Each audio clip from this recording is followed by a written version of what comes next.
අද අපි මේ යන්නේ කුරුණෑගල දිස්ත්‍රික්කයේ පිහිටලා තියෙන තමත් පෞරාණික සිද්ධාස්ථානයක් වෙන තල්විට පුරාණ මල්ලස්න දේවාලය ගැන තොරතුරු ඔයත් එක්ක බෙදා ගන්න. කුරුණෑගල නගරයේ සිට රංගම ගෝනගම මාර්ගය ඔස්සේ කිලෝමීටර් 16ක් පමණ දුරක් ආවහම ඔයාලට මේ දේවාල භූමියට ළඟා වෙන්න පුළුවන්. අමුණගම හන්දියට ඇවිල්ලා එනවා නම් මල්ලස්න දේවරාජ විද්‍යාලය ළඟින් වමට තියෙන පාර දිගටම යන්න ඕනේ. ඒ පාර ඉවර වෙන්නේ මල්ලස්න දේවාල භූමියෙන්. රජ දවසටත් එහා ගියපු ඉතිහාසයකට උරුමකම් කියන මේ ස්ථානය ගුප්ත වූ ශාන්ත වූ නිහඬතාවයක් උසුලනවා.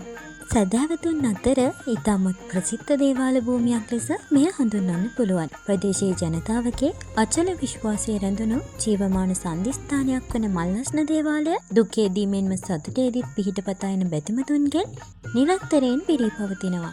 විවිධ අපලෝපද්‍රව දුරු කර ගැනීමටත් බලාපොරොත්තු ඉටු කර ගැනීමට කිරි උතුරුවා බාරහාර වී බාරහාර ඔප්පු කිරීමටත් සහ දේවකන්න ලව් කිරීමට දිවයිනේ නන් දෙසින් විශාල පිරිසක් මෙහි පැමිණෙනවා.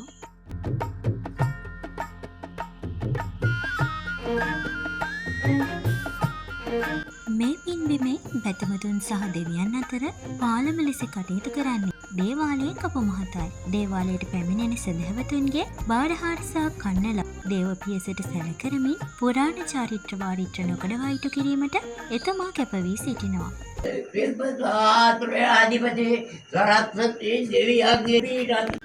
පැමිණ සිටි සදහැවතුන් විසින් කිරි උතුරවා ඉතාමත් භක්තියෙන් යුතුව පිළියෙල කර බෙදා දුන්නේ රසවත් පැණිකිරිබත්තර රස බලන්න අපිටත් අවස්ථාව ලැබුණා.